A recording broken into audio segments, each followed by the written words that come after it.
Thank you for watching, and remember to like this video and subscribe to my channel. Thank you for your support. Really? The perfect day is to ride the hog in the morning, in the afternoon. My preference is for Santa to ride it. Challenge yourself a little bit, right? Oh, Yeah. absolutely. Well, that's kind of hard with a big sack of presents, though, the That's true. unicycle. That's a Yes. very strong core Santa has, though. That's what I'm talking I'm going about. with a sailboat. I'm going to take There you Okay, go, Jen. I like that. Nice. All right. Well, we'll keep it moving here, guys. Thank you so much. Have a great day. We are on here in America's Morning Headquarters until noon. Thank you so much. Yeah, thanks for joining us. And we still have, this is now 19 or 20 days? 19 before Christmas. Oh, no. We already went through our This- first weekend of December, and a lot of it is a lot of cold air, but No. now that's starting to kind of filter in, and that's some moisture giving us some. Let's get into the forecast today. It is Monday. We're going to get you going out here. We have some. I feel like this isn't fair for us to answer this question. They watch us or till Monday morning. It's like, oh wow, I got to plan for a lot of different things this week. You know, I've been trying to plan to put the house is being painted. That was delayed. Normally, fall is a very dry period in the southeast. It's been very wet as of late, so they've been delayed. It's been delayed. And now this week does not look good. Rain every single day, so it might be Christmas Eve. I hope not. Well, we still have some storms traveling. Approaching, and so I'm going to track this front and out ahead of it where the line of storms is. We've got a number of warnings lined up for you, and these are severe thunderstorm warnings right now for winds in excess of 60 miles per hour. We have had tornado warnings this morning. There are none active at the moment, but we want to continue to watch this line. It will bring some brief heavy rainfall, some big rainfall rates that will be tough for driving, slow things down for you. I would say a March day more than a December day. Yeah, but that's also giving us March-type weather, severe weather and storms. You kind of feel the energy in the atmosphere. Too, because how much longer are we going to be dealing with these storms across the southeast? The line itself is pretty progressive through Tennessee. You can see Nashville already. Everything is through. But by afternoon, we're going to be looking for showers now stretching through Alabama, Birmingham, Jackson, and Mississippi. And then down here across Louisiana, watching this line of storms sink south, getting to us towards New Orleans as we get into the later afternoon hours, 4 o'clock, 5 o'clock or so. Macon, we get about the same timing, and we'll have to see just how much punch these storms still are holding on to at this point. But still some lightning possible. Rain is going to be out there nonetheless, and there is that risk for severe weather. We have that starting now and continuing through at least the dinner hour today, maybe a little bit earlier than that, but you can see this area, the I-20 corridor, pretty much Birmingham back to Jackson, Mississippi, Alexandria, Louisiana, and Houston, there's a chance. New Orleans, there's a chance. Lake Charles, right in the middle of it, there is a chance. Severe winds will be the main threat. Secondary threat will be some hail. And then that third threat is that risk, that isolated risk for a tornado. And we have had some tornado warnings this morning. Now, Birmingham, we have the line coming through about lunchtime. You see how it slices through with probably some strong winds coming at that time, lightning, rain. But by about 3 or 4 o'clock, it's almost over. Not completely out of here. A few showers or sprinkles are left, but we've seen the bulk of the weather, the active weather, come through just after lunchtime here. We'll be right back. It's going to be chilly. Yes. But finally, it is cold. This country, I know. Part of the country, they're used to that cold weather. We haven't had a lot of it. It was in the 60s last week. Yeah. We were breaking highs in places like Glasgow at like 6 in the morning and 7 in the morning in the 50s and 60s. So now this is a little bit more December-like for you. Dip in our jet stream, but within that, a little disturbance comes on in. So what does that do? That's going to work with that cold air and some moisture, and that's going to give us that four-letter word, S-N-O-W. It's about time we got some of that.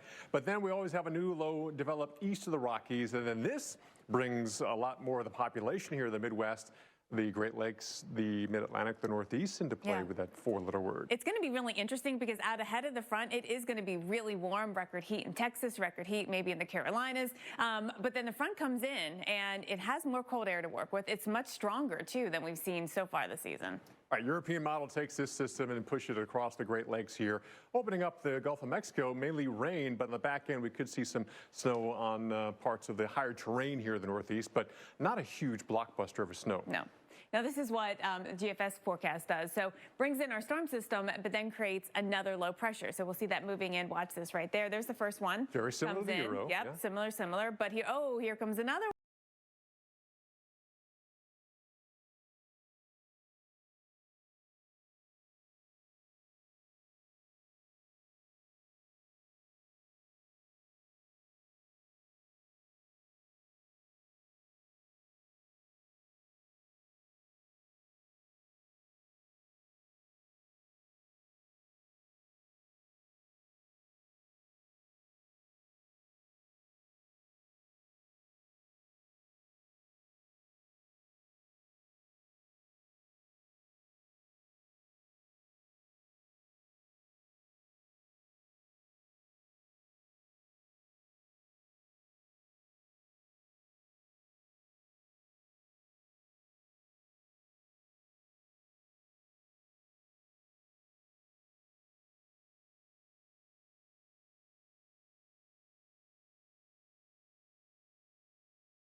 and it's going to be really windy out ahead of our front. Showers out there streaming in across eastern Ohio. Look at southeastern Ohio. We are really looking at the heaviest of rain there. Western Pennsylvania, western New York, and yes, it is snowing all the way up in northern Maine, but that's the only spot it is cold enough to snow.